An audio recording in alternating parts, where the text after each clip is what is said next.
ಆತ್ಮೀಯ ವಿದ್ಯಾರ್ಥಿಗಳಿಗೆ ತಮಗೆಲ್ಲ ಶುಭ ಮುಂಜಾನೆ. ನಾವು ಹಿಂದಿನ ವಿಡಿಯೋದಲ್ಲಿ ಅಧ್ಯಯನ ಮಾಡ್ತಾ ಇರುವಂತೆ ಮೊದಲನೇ ಅಧ್ಯಾಯದ ಮೊದಲ ಭಾಗವಾಗಿರುವಂತಹ ಭಾರತೀಯ ಸಮಾಜದ ನಿರ್ಮಾಣ ಮತ್ತು ಜನಸಂಖ್ಯಾಶಾಸ್ತ್ರ,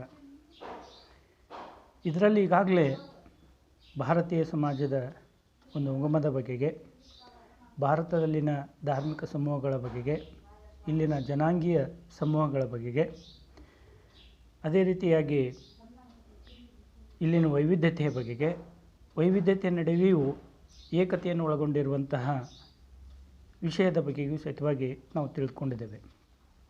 ಮುಂದುವರಿದ ಭಾಗ ರಾಷ್ಟ್ರೀಯ ಭಾವೈಕ್ಯತೆ. ರಾಷ್ಟ್ರೀಯ ಭಾವೈಕ್ಯತೆ ಎನ್ನುವಂಥದ್ದು ಒಂದು ಪ್ರಮುಖವಾದಂಥ ಅಂಶ.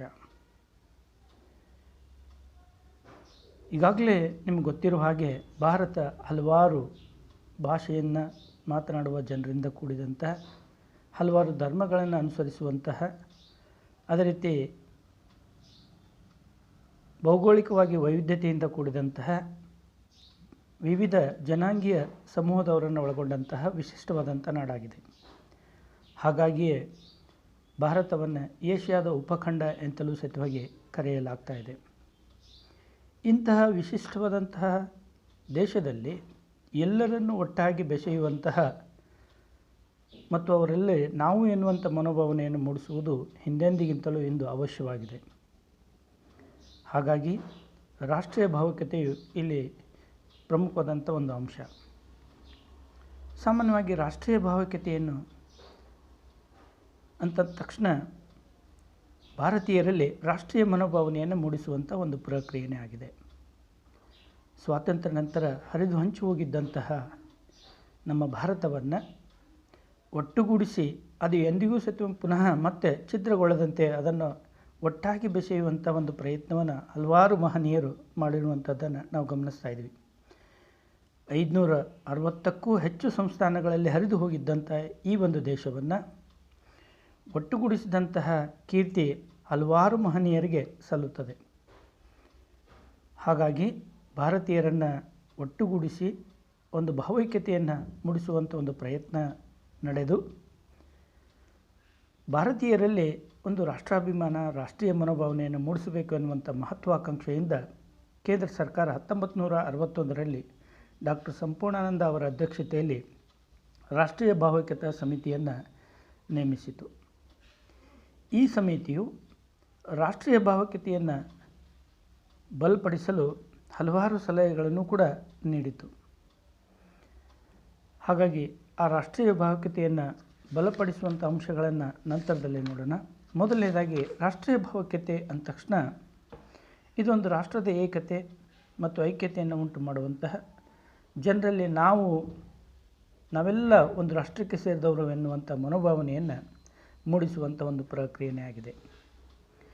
ರಾಷ್ಟ್ರ ನಿರ್ಮಾಣದಲ್ಲಿ ಈ ಒಂದು ಪ್ರಕ್ರಿಯೆಯು ಅತ್ಯಂತ ಅಗತ್ಯವಾದಂಥ ಒಂದು ಅಂಶವಾಗಿದೆ.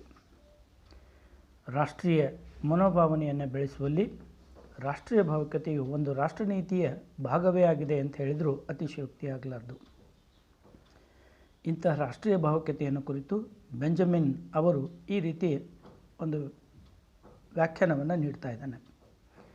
ರಾಷ್ಟ್ರೀಯ ಭಾವೈಕ್ಯತೆಯು ದೇಶವೊಂದರ ಸಮಸ್ತ ಜನರನ್ನು ಒಂದು ಸಾಮಾನ್ಯ ಅನನ್ಯತೆಯೊಂದಿಗೆ ಸ್ವಾಂಗೀಕರಣಗೊಳಿಸುವ ಪ್ರಕ್ರಿಯೆಯಾಗಿದೆ ಎಂದು ಅಭಿಪ್ರಾಯಪಡುತ್ತಾನೆ.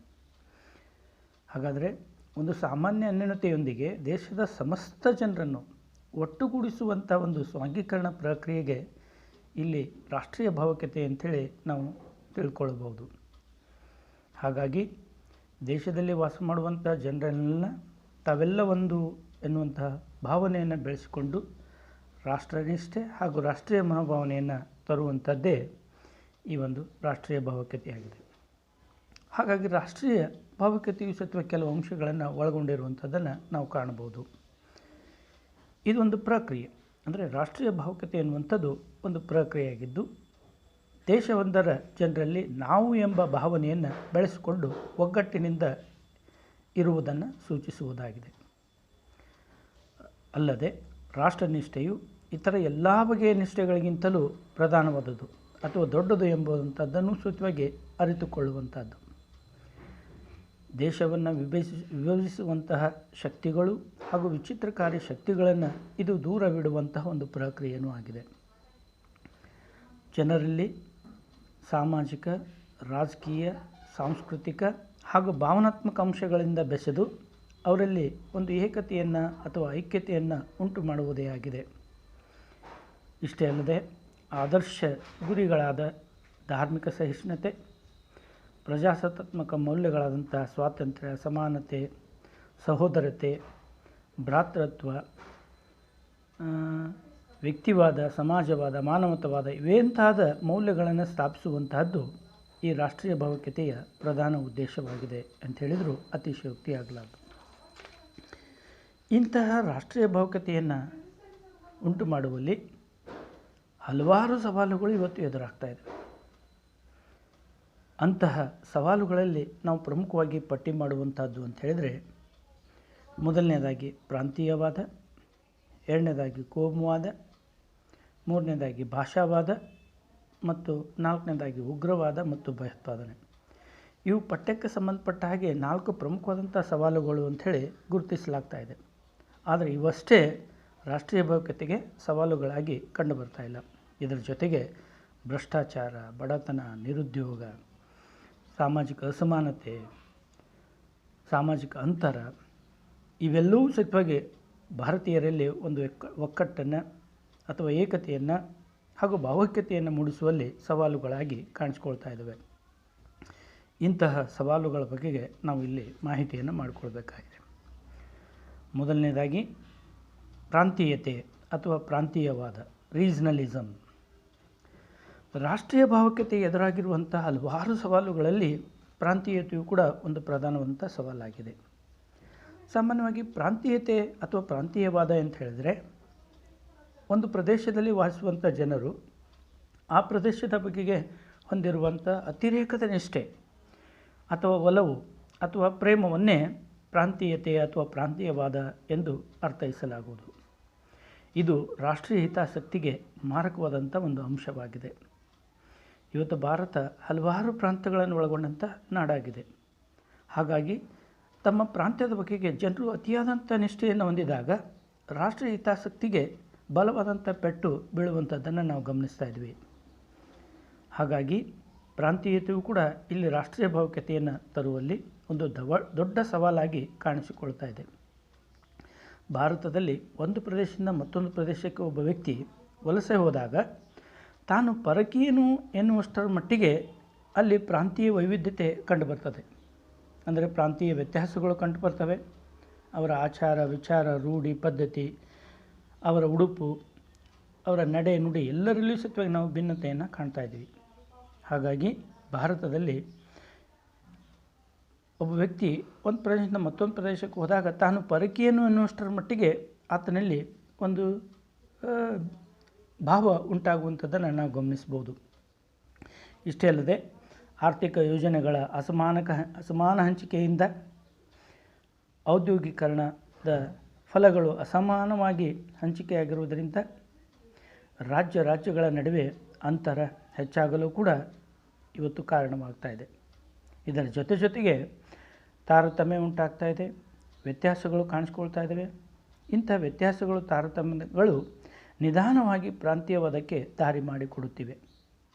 ಕಾಲಾನಂತರದಲ್ಲಿ ಪ್ರಾಂತೀಯವಾದವು ಪ್ರತ್ಯೇಕದ ವಾದಕ್ಕೆ ಪ್ರೇರಣೆಯನ್ನು ಸಹಿತವಾಗಿ ನೀಡುವಂಥದ್ದನ್ನು ನಾವು ಗಮನಿಸ್ಬೋದು. ಇಷ್ಟೇ ಅಲ್ಲದೆ ಭಾರತದಲ್ಲಿ ಪ್ರತ್ಯೇಕತೆಯ ಚಳುವಳಿಗಳು ಸಹಿತವಾಗಿ ಕಾಣಿಸಿಕೊಂಡು ಅವು ಹಿಂಸಾತ್ಮಕ ಸ್ವರೂಪವನ್ನು ಪಡೆದುಕೊಳ್ಳುತ್ತಿರುವುದನ್ನು ಕೂಡ ನಾವು ಗಮನಿಸ್ಬೋದು. ಇತ್ತೀಚಿನ ದಿನಗಳಲ್ಲಿ ರಾಜಕಾರಣಿಗಳು ಪ್ರಾಂತೀಯವಾದಕ್ಕೆ ಹೆಚ್ಚಾಗಿ ಬೆಂಬಲ ನೀಡುತ್ತಿರುವುದರಿಂದ ರಾಷ್ಟ್ರೀಯ ಹಿತಾಸಕ್ತಿಗಳನ್ನು ಜಾರಿಗೊಳಿಸುವಲ್ಲಿ ಇದು ಬಹುದೊಡ್ಡ ಸವಾಲಾಗಿ ಕಾಣಿಸಿಕೊಳ್ಳುತ್ತಿದೆ. ಹಾಗಾಗಿ ಪ್ರಾಂತೀಯವಾದವೂ ಕೂಡ ಇಲ್ಲಿ ರಾಷ್ಟ್ರೀಯ ಭಾವೈಕ್ಯತೆಗೆ ಎದುರಾದಂಥ ಒಂದು ದೊಡ್ಡ ಸವಾಲಾಗಿದೆ. ಇಂತಹ ಪ್ರಾಂತೀಯವಾದವು ಹಲವಾರು ಪರಿಣಾಮಗಳನ್ನು ಸಹಿತವಾಗಿ ಉಂಟು ಮಾಡುತ್ತಿದೆ. ಹಾಗಾಗಿ ಕೆಲವೊಮ್ಮೆ 5 ಅಂಕದ ಪ್ರಶ್ನೆಗೆ ಇದನ್ನು ಕೇಳ್ತಾ ಇರ್ತಾರೆ. ಪ್ರಾಂತೀಯವಾದ ಎಂದರೇನು? ಪ್ರಾಂತೀಯವಾದದ ಪರಿಣಾಮಗಳನ್ನು ವಿವರಿಸಿರಿ. ಹಾಗಾಗಿ ಪ್ರಾಂತೀಯವಾದದ ಪರಿಣಾಮಗಳು, ಇಂಪ್ಯಾಕ್ಟ್ ಆಫ್ ರೀಜನಲಿಸಮ್. ಇವತ್ತು ಪ್ರಾಂತೀಯವಾದವು ಹಲವಾರು ದುಷ್ಪರಿಣಾಮಗಳನ್ನು ಉಂಟು ಮಾಡುತ್ತಿದೆ. ಅಂದರೆ ಪ್ರತ್ಯೇಕ ರಾಷ್ಟ್ರಕ್ಕಾಗಿ ಬೇಡಿಕೆಯನ್ನು ಸಲ್ಲಿಸುವಂಥದ್ದು, ಪ್ರತ್ಯೇಕ ರಾಜ್ಯಕ್ಕಾಗಿ ಬೇಡಿಕೆಯನ್ನು ಇಡುವಂಥದ್ದು, ಪೂರ್ಣ ಪ್ರಮಾಣದ ರಾಜ್ಯಕ್ಕಾಗಿ ಬೇಡಿಕೆಯನ್ನು ಇಡುವಂಥದ್ದು. ಅಷ್ಟೇ ಅಲ್ಲದೆ ಅಂತಾರಾಜ್ಯ ವಿವಾದಗಳು ಕೂಡ ಈ ಪ್ರಾಂತೀಯವಾದದ ಪರಿಣಾಮಗಳೇ ಆಗಿವೆ. ಹಾಗಾಗಿ ಈ 4 ರೀತಿಯ ಪ್ರಾಂತೀಯವಾದದ ಪರಿಣಾಮಗಳನ್ನು ಸತ್ಯವಾಗಿ ನಾವು ಇಲ್ಲಿ ಒಂದೊಂದಾಗಿ ನೋಡ್ತಾ ಹೋಗೋಣ. ಪ್ರತ್ಯೇಕ ರಾಷ್ಟ್ರಕ್ಕಾಗಿ ಬೇಡಿಕೆ. ಸ್ವಾತಂತ್ರ್ಯ ನಂತರ ಹರಿದು ಹಂಚಿ ಹೋಗಿದ್ದಂತಹ ಈ ಒಂದು ನಾಡನ್ನು ಹಲವಾರು ಮಹನೀಯರು ಒಟ್ಟುಗೂಡಿಸಿರುವಂಥದ್ದನ್ನು ನಾವು ಗಮನಿಸ್ತಾ ಇದ್ವಿ. ಯಾವಾಗ ಪ್ರಾಂತೀಯವಾದ ಹೆಚ್ಚಾಗಿ ಕಾಣಿಸಿಕೊಳ್ತದೆ, ಆ ಪ್ರಾಂತೀಯವಾದವು ಪ್ರತ್ಯೇಕ ರಾಷ್ಟ್ರಕ್ಕಾಗಿ ಬೇಡಿಕೆಯನ್ನು ಸಲ್ಲಿಸುವಂಥದ್ದು ಅನ್ನುವಂಥ ಒಂದು ಪರಿಣಾಮದ ರೂಪದಲ್ಲಿ ಕಾಣಿಸಿಕೊಳ್ಳುವಂಥದ್ದನ್ನು ನಾವು ಗಮನಿಸ್ತಾ ಇದ್ವಿ. ಉದಾಹರಣೆಗಾಗಿ ಮದ್ರಾಸ್ ಪ್ರಾಂತ್ಯವು ಭಾರತದಿಂದ ಪ್ರತ್ಯೇಕ ದ್ರಾವಿಡ ಸ್ಥಾನ ಅಥವಾ ದ್ರಾವಿಡ ರಾಷ್ಟ್ರವಾಗಬೇಕು ಅನ್ನುವಂತಹ ಒಂದು ಬೇಡಿಕೆಯನ್ನು ಸಲ್ಲಿಸಿ ಆ ಭಾಗದಲ್ಲಿ ಜನರು ಇಂದಿಗೂ ಹೋರಾಟ ಮಾಡ್ತಾ ಇರುವಂಥದ್ದನ್ನು ನಾವು ಗಮನಿಸ್ಬೋದು.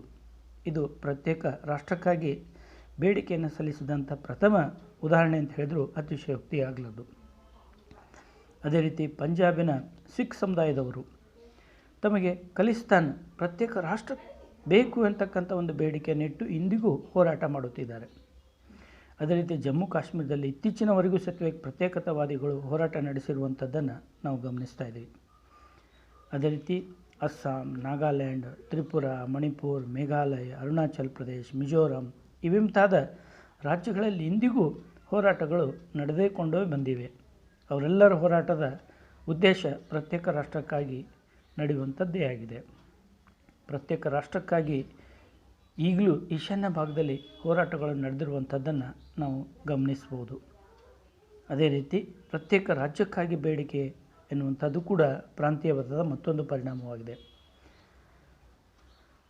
ಅಂದರೆ ಒಂದು ರಾಜ್ಯದಲ್ಲಿನ ತಾರತಮ್ಯಕ್ಕೆ ಒಳಗಾದಂತಹ, ಸಾಮಾಜಿಕ ಅಸಮಾನತೆಗೆ ಒಳಗಾದಂತಹ ಮತ್ತು ಹಿಂದುಳಿದಂತಹ ಪ್ರದೇಶವು ಪ್ರತ್ಯೇಕ ರಾಜ್ಯಕ್ಕಾಗಿ ಬೇಡಿಕೆ ಸಲ್ಲಿಸ್ತಾ ಇರುವಂಥದ್ದನ್ನು ಕೂಡ ನಾವು ಸ್ವಾತಂತ್ರ್ಯೋತ್ತರ ಭಾರತದಲ್ಲಿ ನಾವು ಗಮನಿಸ್ತಾ ಇದ್ದೀವಿ. ಅಷ್ಟೇ ಏಕೆ ನಮ್ಮ ರಾಜ್ಯದಲ್ಲಿ ಸತ್ಯವಾಗಿ ಇತ್ತೀಚಿನವರೆಗೂ ಉತ್ತರ ಕರ್ನಾಟಕ ಪ್ರತ್ಯೇಕ ರಾಜ್ಯವಾಗಬೇಕು ಅನ್ನುವಂಥ ಒಂದು ಬೇಡಿಕೆಯನ್ನಿಟ್ಟು ಅನೇಕ ಮಹನೀಯರು ಹೋರಾಟ ಮಾಡಿರುವಂಥದ್ದನ್ನು ನಾವು ಗಮನಿಸ್ತಾ ಇದ್ವಿ. ಆದರೆ ಇದು ಕೂಡ ಪ್ರಾಂತೀಯವಾದದ ಒಂದು ಪರಿಣಾಮ ಅಂತ ಹೇಳಿದ್ರು ಅತಿಶಯೋಕ್ತಿ ಆಗಲದು. ಅದೇ ರೀತಿ ಮಹಾರಾಷ್ಟ್ರದ ವಿದರ್ಭ ರಾಜ್ಯಕ್ಕಾಗಿ ಇಂದಿಗೂ ಹೋರಾಟಗಳು ನಡೆದುಕೊಂಡೇ ಬಂದಿದ್ದಾವೆ. ಅಷ್ಟೇ ಅಲ್ಲದೆ ಆಂಧ್ರ ಪ್ರದೇಶದಿಂದ ತೆಲಂಗಾಣ ರಾಜ್ಯವಾಗಬೇಕು, ಪ್ರತ್ಯೇಕ ರಾಜ್ಯವಾಗಬೇಕು ಅನ್ನುವಂಥ ಹೋರಾಟಗಳು ಹಿಂದಿನಿಂದಲೂ ಸಹಿತ ನಡೆದುಕೊಂಡು ಬಂದು ಇತ್ತೀಚೆಗೆ ತೆಲಂಗಾಣ ಪ್ರತ್ಯೇಕ ರಾಜ್ಯ ಉದಯವಾಗಿರುವಂಥದ್ದನ್ನು ನಾವು ಕಾಣ್ತಾ ಇದ್ವಿ. ಇಷ್ಟೇ ಅಲ್ಲದೆ ಪಶ್ಚಿಮ ಬಂಗಾಳದಲ್ಲಿ ಗೂರ್ಖಾಲ್ಯಾಂಡ್ ಪ್ರತ್ಯೇಕ ರಾಜ್ಯಕ್ಕಾಗಿ ನಿರಂತರ ಹೋರಾಟಗಳು ನಡೆದುಕೊಂಡೇ ಬಂದಿದ್ದಾವೆ. ಇದರ ಜೊತೆಗೆ 1980ರ ದಶಕದಲ್ಲಿ 3 ರಾಜ್ಯಗಳು ಉದಯವಾದವು. ಅಂದರೆ ಆ ರಾಜ್ಯಗಳು ಉದಯ ಆಗಕ್ಕಿಂತ ಪೂರ್ವದಲ್ಲಿ ಅನೇಕ ಹೋರಾಟಗಳು ಪ್ರಾರಂಭದವು. ಜಾರ್ಖಂಡ್, ಛತ್ತೀಸ್ಗಢ, ಉತ್ತರಾಂಚಲ್ ಈ 3 ರಾಜ್ಯಗಳು ಪ್ರತ್ಯೇಕ ರಾಜ್ಯಗಳು ಉದಯವಾಗಿರುವುದು ಹಾಗೆ ಅಲ್ಲ, ಹಲವಾರು ಹೋರಾಟಗಳ ಫಲವಾಗಿ ಆ ರಾಜ್ಯಗಳು ಉದಯವಾಗಿರುವಂಥದ್ದನ್ನು ನಾವು ಕಾಣ್ಬೋದು. 80ರ ದಶಕದಲ್ಲಿ ಜಾರ್ಖಂಡ್ನಲ್ಲಿ ನಡೆದಂಥ ಚಳುವಳಿಗಳು ಉಗ್ರ ಸ್ವರೂಪವನ್ನು ಪಡೆದುಕೊಂಡಿದ್ದವು. ಅವು ಹಿಂಸಾತ್ಮಕ ಚಳುವಳಿಗಳಾಗಿ ಸತ್ಯವಾಗಿ ಮಾರ್ಪಟ್ಟು ಅಂದರೆ 2000ರಲ್ಲಿ 3 ರಾಜ್ಯಗಳು ಉದಯವಾದವು. ಜಾರ್ಖಂಡ್, ಉತ್ತರಾಂಚಲ್, ಛತ್ತೀಸ್ಗಢ ರಾಜ್ಯಗಳು ಉದಯವಾದವು. ಇಂತಹ ಪ್ರತ್ಯೇಕ ರಾಜ್ಯದ ಬೇಡಿಕೆಗಳು ಸ್ವಾತಂತ್ರ್ಯೋತ್ತರ ಭಾರತದಲ್ಲೇ ನಾವು ಗಮನಿಸ್ತಾ ಇದ್ವಿ. ಇವು ಕೂಡ ಪ್ರಾಂತೀಯವಾದದ ಪರಿಣಾಮಗಳೇ ಆಗಿದ್ದಾವೆ. ಅದೇ ರೀತಿ ಪೂರ್ಣ ಪ್ರಮಾಣದ ರಾಜ್ಯಕ್ಕಾಗಿ ಬೇಡಿಕೆಯನ್ನು ಸಲ್ಲಿಸುವಂಥದ್ದು. ಕೆಲವು ಕೇಂದ್ರಾಡಳಿತ ಪ್ರದೇಶಗಳು ತಮಗೆ ಪೂರ್ಣ ಪ್ರಮಾಣದ ರಾಜ್ಯದ ಸ್ಥಾನಮಾನವನ್ನು ನೀಡಬೇಕು, ಅಂತಸ್ತನ್ನು ನೀಡಬೇಕು ಅನ್ನುವಂಥ ಒಂದು ಬೇಡಿಕೆಯನ್ನಿಟ್ಟು ಇಂದಿಗೂ ಹೋರಾಟ ಮಾಡ್ತಾ ಇರುವಂಥದ್ದನ್ನು ನಾವು ಗಮನಿಸ್ತಾ ಇದ್ವಿ. ಇದು ಕೂಡ ಪ್ರಾಂತೀಯವಾದದ ಮತ್ತೊಂದು ಅಭಿವ್ಯಕ್ತಿ ಅಥವಾ ಪರಿಣಾಮ ಅಂತ ಹೇಳಿದರೂ ತಪ್ಪಾಗಲಿಕ್ಕಿಲ್ಲ. ಇದಕ್ಕೆ ಉತ್ತಮವಾದ ನಿದರ್ಶನ ಅಂತ ಹೇಳಿದರೆ ದೆಹಲಿ. ಅಂದರೆ ದೆಹಲಿಯು ಒಂದು ಕೇಂದ್ರಾಡಳಿತ ಪ್ರದೇಶವಾಗಿದೆ. ಅದು ಪ್ರತ್ಯೇಕ ರಾಜ್ಯದ ಬೇಡಿಕೆಯನ್ನಿಟ್ಟು ಇಂದಿಗೂ ಹೋರಾಟ ಮಾಡ್ತಾ ಇರುವಂಥದ್ದನ್ನು ನಾವು ಗಮನಿಸ್ಬೋದು. ಇದು ಕೂಡ ಪ್ರಾಂತೀಯವಾದದ ಒಂದು ಪರಿಣಾಮವಾಗಿದೆ. ಇದರ ಜೊತೆಗೆ ಕೊನೆಯದಾದಂಥ ಅಂತಾರಾಜ್ಯ ವಿವಾದಗಳು, ಇಂಟರ್ ಸ್ಟೇಟ್ ಡಿಸ್ಪ್ಯೂಟ್ಸ್. ಭಾರತದಲ್ಲಿ ಇವತ್ತು ಜಾರಿಗೊಳಿಸಿರುವಂತಹ ಭಾಷಾ ನೀತಿಯಿಂದ ಮತ್ತು ಭಾಷಾವಾರು ಪ್ರಾಂತ್ಯಗಳ ವಿಂಗಡಣೆಯಿಂದಾಗಿ ಇಂದಿಗೂ ಹಲವಾರು ಸಮಸ್ಯೆಗಳು ಹಾಗೆ ಉಳಿದುಕೊಂಡಿದ್ದಾವೆ. ಅಂದರೆ ಭಾಷಾ ನೀತಿ, ಗಡಿ ಪ್ರದೇಶಕ್ಕಾಗಿ, ನದಿ ನೀರಿನ ಹಂಚಿಕೆಗಾಗಿ ಇಂದಿಗೂ ರಾಜ್ಯಗಳ ನಡುವೆ ಹೋರಾಟಗಳು ನಡೆಯುತ್ತಲೇ ಇವೆ. ಇಂಥ ಅಂತಾರಾಜ್ಯ ವಿವಾದಗಳು ಅಥವಾ ಹೋರಾಟಗಳು ಸತ್ವವಾಗಿ ಪ್ರಾಂತೀಯವಾದದ ಪರಿಣಾಮಗಳಾಗಿವೆ. ಉದಾಹರಣೆಗಾಗಿ ಕರ್ನಾಟಕ ಮತ್ತು ಮಹಾರಾಷ್ಟ್ರ ರಾಜ್ಯಗಳ ನಡುವೆ ಬೆಳಗಾವಿ ಪ್ರದೇಶಕ್ಕಾಗಿ ನಡೆದಿರುವಂತಹ ಹೋರಾಟಗಳು, ಅದೇ ರೀತಿ ಕರ್ನಾಟಕ ಮತ್ತು ತಮಿಳುನಾಡು ರಾಜ್ಯಗಳ ನಡುವೆ ಕಾವೇರಿ ನದಿ ನೀರಿನ ಹಂಚಿಕೆಯಾಗಿ ನಡೆದಿರ್ತಕ್ಕಂಥ ಹೋರಾಟಗಳು, ಇಷ್ಟೇ ಅಲ್ಲದೆ ಕರ್ನಾಟಕ ಮತ್ತು ಕೇರಳ ರಾಜ್ಯಗಳ ನಡುವೆ ಕಾಸರಗೋಡು ಪ್ರದೇಶಕ್ಕಾಗಿ ನಡೆದಿರುವಂಥ ಹೋರಾಟಗಳು, ಇವೆಲ್ಲವೂ ಅಂತಾರಾಜ್ಯ ವಿವಾದಗಳಿಗೆ ಜೀವಂತ ಸಾಕ್ಷಿಗಳಾಗಿವೆ. ಇಷ್ಟೇ ಅಲ್ಲದೆ ಕರ್ನಾಟಕ ಮತ್ತು ತಮಿಳುನಾಡು ರಾಜ್ಯಗಳ ನಡುವೆ ನಡೆದಿರುವಂತಹ ಕಾವೇರಿ ನದಿ ನೀರಿನ ಹಂಚಿಕೆಯ ಒಂದು ವಿವಾದವು ಜಗತ್ತಿನಲ್ಲಿಯೇ ಅತ್ಯಂತ ಹಳೆಯದಾದಂಥ ಒಂದು ಜಲ ವಿವಾದ ಆಗಿದೆ. ಹಾಗಾಗಿ ಇಲ್ಲಿ ಒಂದು ಅಂಕದ ಒಮ್ಮೊಮ್ಮೆ ಪ್ರಶ್ನೆಯನ್ನು ಕೇಳ್ತಾ ಇರ್ತಾರೆ, ಜಗತ್ತಿನ ಅತ್ಯಂತ ಹಳೆಯದಾದಂತಹ ಜಲ ವಿವಾದ ಯಾವುದು ಅಂಥೇಳಿ ಒಂದೊಂದು ಅಂಕಕ್ಕೆ ಈ ಪ್ರಶ್ನೆ ಬರುವಂಥ ಸಾಧ್ಯತೆ ಇರ್ತದೆ. ಅದು ಯಾವುದು ಅಂತ ಹೇಳಿದ್ರೆ ಕರ್ನಾಟಕ ಮತ್ತು ತಮಿಳುನಾಡು ರಾಜ್ಯಗಳ ನಡುವೆ ನಡೆದಿರುವಂಥ ಕಾವೇರಿ ನದಿ ನೀರಿನ ಹಂಚಿಕೆಯ ವಿವಾದ. ಇದು ಜಗತ್ತಿನಲ್ಲಿ ಅತ್ಯಂತ ಹಳೆಯದಾದಂಥ ಒಂದು ಜಲ ವಿವಾದ ಅಂತ ಹೇಳಿದರೂ ಸತ್ಯವಾಗಿ ತಪ್ಪಾಗಲಿಕ್ಕಿಲ್ಲ. ಹೀಗೆ 4 ರೀತಿಯ ಪ್ರಾಂತೀಯವಾದದ ಪರಿಣಾಮಗಳ ಬಗೆಗೆ ನಾವು ಮಾಹಿತಿ ಮಾಡಿಕೊಂಡಿದ್ದೇವೆ. ಇನ್ನು ಮುಂದಿನ ಹಲವಾರು ಸವಾಲುಗಳಿದ್ದಾವೆ, ಅವುಗಳ ಬಗೆಗೆ ನಾವು ಮುಂದಿನ ವಿಡಿಯೋದಲ್ಲಿ ಪುನಃ ಅಧ್ಯಯನ ಮಾಡೋಣ. ಯಾಕಂದರೆ ಬಹಳಷ್ಟಾದಾಗ ವಿದ್ಯಾರ್ಥಿಗಳು ಆ ವಿಷಯಗಳನ್ನು ಸರಿಯಾಗಿ ಅರ್ಥ ಮಾಡ್ಕೊಳ್ಳೋದಿಲ್ಲ ಅನ್ನೋ ಕಾರಣಕ್ಕಾಗಿ ಇಲ್ಲಿಗೆ ಅದನ್ನು ಮೊಟಕುಗೊಳಿಸ್ತಾ ಇದ್ದೀವಿ. ನಾವು ಇವತ್ತು ತಿಳಿದುಕೊಂಡಿರುವಂಥದ್ದು ಏನು ಅಂತ ಹೇಳಿದ್ರೆ, ರಾಷ್ಟ್ರೀಯ ಭಾವೈಕ್ಯತೆ, ಅದರ ಅರ್ಥ, ವ್ಯಾಖ್ಯೆ, ರಾಷ್ಟ್ರೀಯ ಭಾವೈಕ್ಯತೆಯ ಪ್ರಮುಖ ಅಂಶಗಳು ಮತ್ತು ರಾಷ್ಟ್ರೀಯ ಭಾವೈಕ್ಯತೆಗೆ ಎದುರಾದಂತಹ ಪ್ರಮುಖ ಸವಾಲುಗಳಲ್ಲಿ ಒಂದು ಸವಾಲಿನ ಬಗೆಗೆ ಮಾತ್ರ ನಾವು ತಿಳಿದುಕೊಂಡಿದ್ದೇವೆ. ಅದು ಯಾವುದು? ಪ್ರಾಂತೀಯವಾದ, ಅದರ ಅರ್ಥ, ವ್ಯಾಖ್ಯಾನ ಮತ್ತು ಪ್ರಾಂತೀಯವಾದದ 4 ಪರಿಣಾಮಗಳ ಬಗೆಗೆ ನಾವು ವಿಷಯವನ್ನು ತಿಳ್ಕೊಂಡಿದ್ದೇವೆ. ಇನ್ನು ಉಳಿದ 3 ರಾಷ್ಟ್ರೀಯ ಭಾವೈಕ್ಯತೆಯಾದಂಥ ಸವಾಲುಗಳನ್ನು ಮುಂದಿನ ವಿಡಿಯೋದಲ್ಲಿ ನೋಡೋಣ. Thank you.